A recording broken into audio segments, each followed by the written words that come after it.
নমস্কার বন্ধুরা, তোমরা আছো তোমাদের YouTube channel study knowledge academy. এবার কোন পথে হাঁটতে চলেছে রাজ্য সরকার? কারণ এবার কলেজ বিদ্যালয় ভর্তিতেও ওবিসি সংরক্ষণ নিয়ে প্রশ্ন।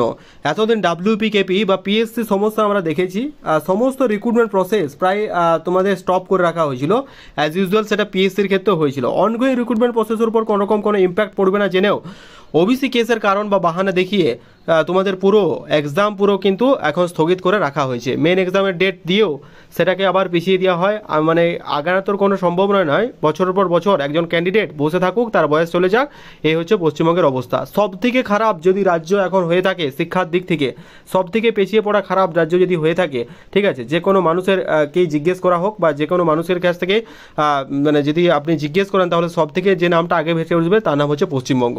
ঠিক আছে, চাকরি প্রার্থীদের সময় থেকে জীবন থেকে প্রায় 2 বছর চলে যাওয়া যে কতখানি কষ্টজনক বা দুঃখজনক। যাদের বয়স পেরিয়ে গেলো তাদের তো বয়স ফিরিয়ে দেওয়া হবে না। তো এই 2 ইয়ার্স যে ওবিসির বাহানা দেখিয়ে পুরো রাজ্যে যে পঙ্গু অবস্থা তৈরি করেছে, ঠিক আছে, এই পঙ্গু অবস্থা কিন্তু একদম ভয়ঙ্কর অবস্থা হতে চলেছে। ঠিক আছে, সুতরাং এখন থেকে নিজের অধিকার যদি বুঝে নিতে না পেরেছো, আমি রিপিট বারবারই একটা কথা বলছি, পুরো এসএসসির মতো অবস্থা হবে, স্কুল সার্ভিস কমিশনের মতো অবস্থা হবে। প্রায় 10 থেকে 12 বছর কোনো নিয়োগ হবে না, কোনো রকম প্রশ্ন হবে না, প্রতি মুহূর্তে ভাতা ভাতা ভাতা, এই 3টে নিয়েই কিন্তু বেঁচে থাকতে হবে। সুতরাং যদি চাকরি প্রার্থী হও, নিজের কোশ্চেন তুলো। সেই নিয়ে এবার রাজ্য সরকার কোন পথে হাঁটবে, এই নিয়ে এখন সবথেকে বড় এবার কি হবে, সমস্ত নিয়োগ বন্ধ করে দেওয়া হয়েছে। কেন নিয়োগ বন্ধ করা হয়েছে? কারণ ওবিসি কেসের জন্য। তো এবার ডাব্লিউপি কেস আপডেটের সাথে ওবিসি কেসের কলেজ বিশ্ববিদ্যালয় কিন্তু এবার ভর্তিতেও কিন্তু বাধা। ঠিক আছে, সেই নিয়ে একটা আর্টিকেল প্রকাশিত হয়েছে, সেই আর্টিকেলটা তোমাদের সামনে তুলে দেওয়ার চেষ্টা করব। আজকে একটা পেপারে দেখলাম, সেই পেপারটা আমি তোমাদের সামনে তুলে ধরছি। চলো কি বলা হয়েছে একটু দেখে নাও। কলেজ বিশ্ববিদ্যালয় ভর্তিতে ওবিসি সংরক্ষণের প্রশ্ন, এটা আজকে পেপারে পত্রিকায় প্রকাশিত হয়েছে। দেখো কি বলা হয়েছে, বিভিন্ন বোর্ডে এখানে দ্বাদশ শ্রেণীর পরীক্ষার ফল একের পর এক প্রকাশ করা হচ্ছে।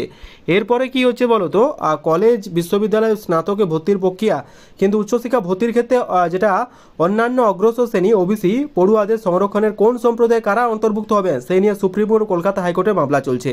এই পরিস্থিতিতে ভর্তি প্রক্রিয়া কীভাবে হবে সেই নিয়ে ইতিমধ্যে যে ওবিসি দপ্তরের পরামর্শের পাশাপাশি বিভিন্ন বিশ্ববিদ্যালয়ে স্নাতক এবং স্নাতকোত্তর ছাত্রছাত্রীর ভর্তির পদ্ধতি নিয়ে ওবিসি পরামর্শ দিতে উদ্যোগী হয়েছে। কলকাতা বিশ্ববিদ্যালয় কর্তৃপক্ষ গত বুধবার বৈঠক করে সিদ্ধান্ত নিয়েছে, আইন ও ফুড অ্যান্ড নিউট্রিশন বিভাগ সহ স্নাতকের যে সব শাখায় সরকারি ভর্তি নেওয়া হয় সেখানে এবং স্নাতকোত্তর সব বিভাগে ভর্তির ক্ষেত্রে ওবিসি পড়ুয়াদের সংরক্ষণ কোন পদ্ধতি হবে তা জানতে চেয়ে অনগ্রসর শ্রেণী কল্যাণ দপ্তরে চিঠি পাঠানো হয়। গত বছর যাদবপুর বিশ্ববিদ্যালয় এবং কলকাতা বিশ্ববিদ্যালয় বলা হচ্ছে, দেখতে পাচ্ছ, হাইকোর্টের রাজ্যে ওবিসি সংরক্ষণ নীতি বাতিলের পর ভর্তির যে প্রক্রিয়া বিজ্ঞপ্তি দিয়েছিল, শেষ পর্যন্ত বিশ্ববিদ্যালয় কর্তৃপক্ষ পড়ুয়াদের কাছ থেকে এই বিষয়ে ডিক্লারেশন নিয়ে ভর্তি নেওয়া শুরু হয়। সূত্রের খবর, ইতিমধ্যে ভর্তির ক্ষেত্রে ওবিসি সংরক্ষণ নিয়ে কী করণীয় তা জানতে চেয়ে অনগ্রসর শ্রেণী কল্যাণ দপ্তর উচ্চশিক্ষা দপ্তরে চিঠি কিন্তু দেওয়া হয়েছে। বুধবার যাদবপুর বিশ্ববিদ্যালয়ে সায়েন্স এবং কলা, আর্টস এবং সায়েন্স বিভাগের ভর্তি কমিটি স্নাতক ভর্তি নিয়ে বৈঠক করেছে।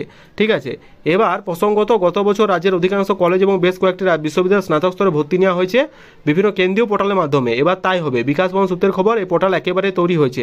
কবে তা চালু হবে তা অনেকটা নির্ভর করছে ওবিসি সংরক্ষণ নিয়ে স্পষ্ট মতামত জানার পর। মানে বুঝতে পারছো, ডাব্লিউপি কেপি মানে পিএসসি এক্সামের পর এবার সবথেকে যেটা কোশ্চেন জেগেছে সেটা হচ্ছে কলেজে ভর্তির প্রক্রিয়া কোন দিকে এগোবে।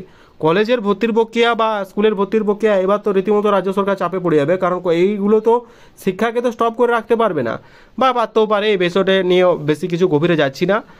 তো আমার যেটা মনে হয়, এই যে পথে স্কুল কলেজে ভর্তির আবেদন প্রক্রিয়া হবে সেই পথে যদি চাকরি প্রার্থীদের একই রাস্তায় যদি দেখানো যেত তাহলে হয়তো অনেকটাই উপকারে বা উপকৃত হতো।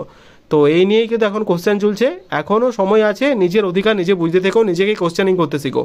ইতিমধ্যেই জানো যে পিএসসির এক্সামও কিন্তু কখন হবে বা রেজাল্ট কবে হবে সেই নিয়ে কিন্তু আশঙ্কা ধরা হয়েছে। ডাব্লিউপি কেপি তো বাদই দিয়ে দিলাম, এটা প্রায় 2 বছর কমপ্লিট, কোনো রকম রেজাল্টের আশঙ্কা নেই, কেপিএসআই রেজাল্ট নিয়ে কোনো রকম খবর নেই। ঠিক আছে, পুরো রিক্রুটমেন্ট প্রসেস স্টপ করে দেবে। ঠিক আছে, সুতরাং তখন আর কিছু করার থাকবে না। সুতরাং এই অধিকার চুপচাপ বসে না থেকে